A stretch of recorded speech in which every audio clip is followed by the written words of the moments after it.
Hai semuanya, Assalamualaikum warahmatullahi wabarakatuh. Salam sejahtera, salam semangat, dan salam sehat untuk kita semua. Kembali lagi bersama dengan podcast Cerita Cita Kita bersama dengan Forum Pusat Karir Perguruan Tinggi Solo Raya Podcast by Univet Bantara. Hari ini siapa ya giliran tamu hebat kita?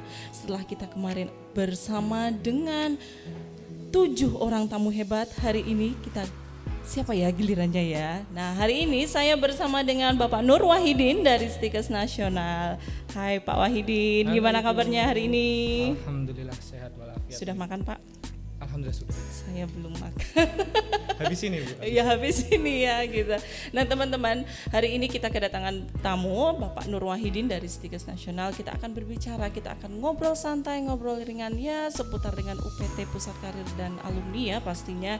Yang kemarin juga Stikes Nasional ini tergabung di dalam 20 perguruan tinggi yang menyelenggarakan job fair bersama di Gedung Geraha Solo Raya. Gimana Pak perasaannya ikut job fair? Sehat sih Bu. Senang juga. Senang. Tapi ya mungkin perlu diadakan terus ini. Oh iya, perlu diadakan terus ya. Saya sebagai sekretaris forum ini saya mau istirahat. Mungkin nanti ganti ya, ganti pekerjaan siapa begitu ya. Nah Pak, hari ini kan kita mau ngobrol nih tentang alumni pastinya, tentang lulusan. Gimana sih kalau di di Stikes Nasional ini gimana penyelenggaraan, kepengurusan alumninya itu seperti apa?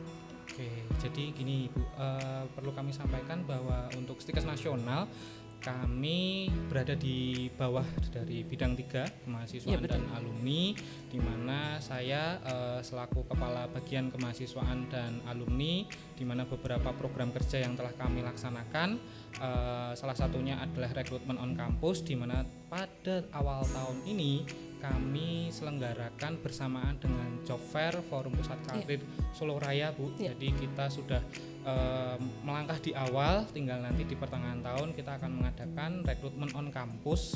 Kita mengundang beberapa instansi untuk rekrutmen di kampus kami. Berarti itu seperti job fair juga ya itu ya? Job fair tapi hanya khusus internal kami Bu. Oh begitu, jadi kalau di kita, kalau di Univet Bantara itu Pak namanya magang alumni.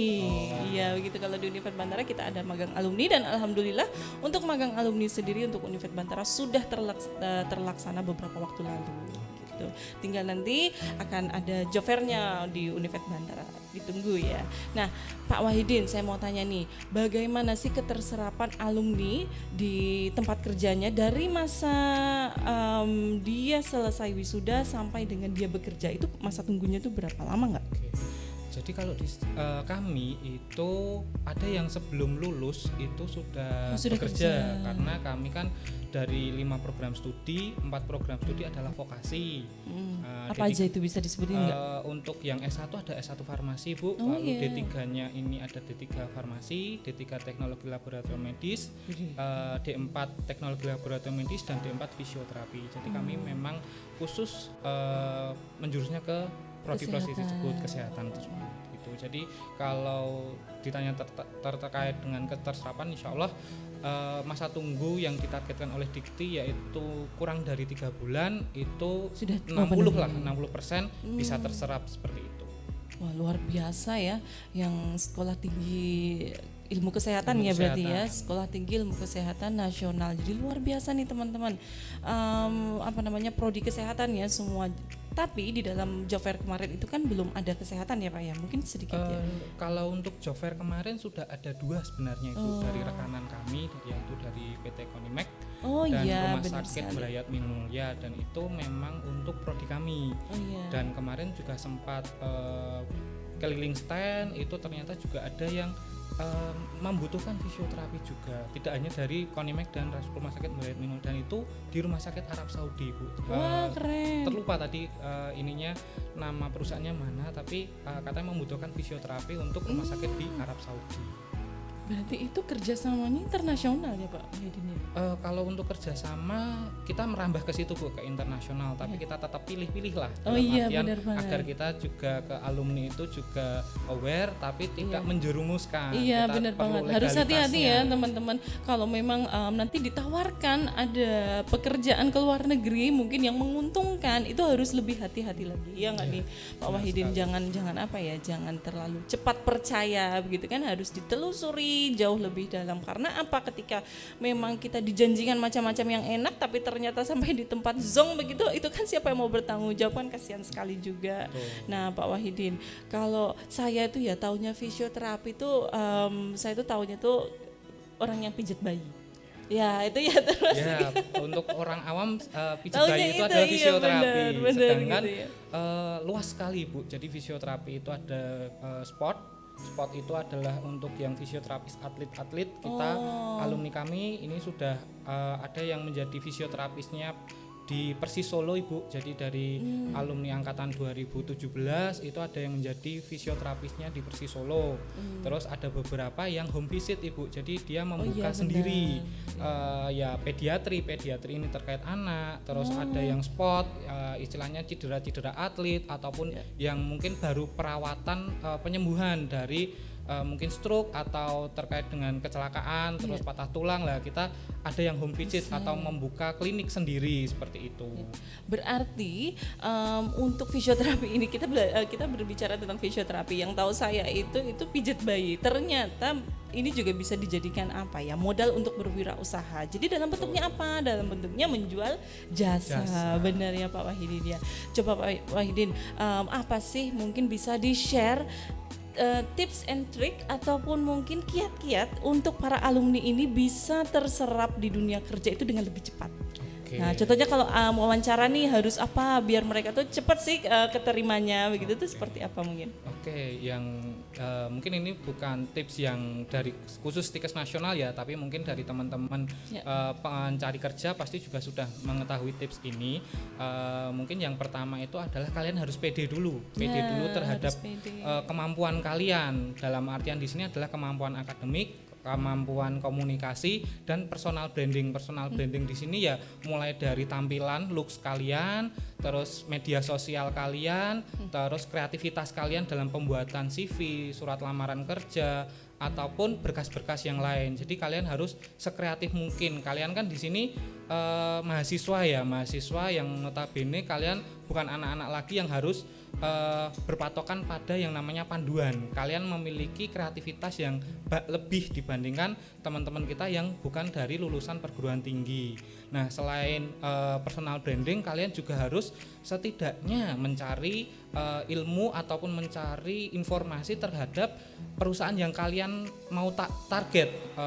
Istilahnya setidaknya kalian survei lapangan dulu lah, perusahaan tersebut itu bergerak di bidang apa, terus mungkin terkait dengan salary atau gajinya itu seberapa, terus istilahnya lingkup kerjanya itu nasional kah, internasional kah, atau lokal. Dan yang terakhir di sini lebih ke bagaimana kalian membangun informasi-informasi yang kalian dapat.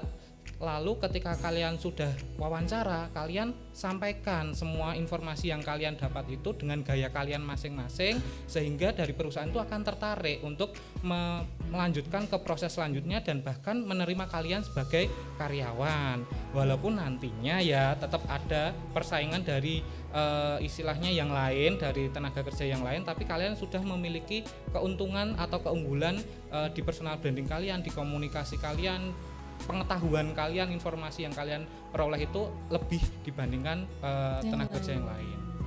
Luar biasa ya, yang bisa saya tangkap di sini tuh adalah harus pede dengan kemampuan. Ada 3 tadi, ada akademik, ada kemampuan pribadi, dan personal branding. Nah ini yang paling penting nih, personal brandingnya kalian itu. Kalian mau personal branding tuh lewat apa? Kalau saya tuh ya Pak Wah ya, saya tuh rajin banget update status.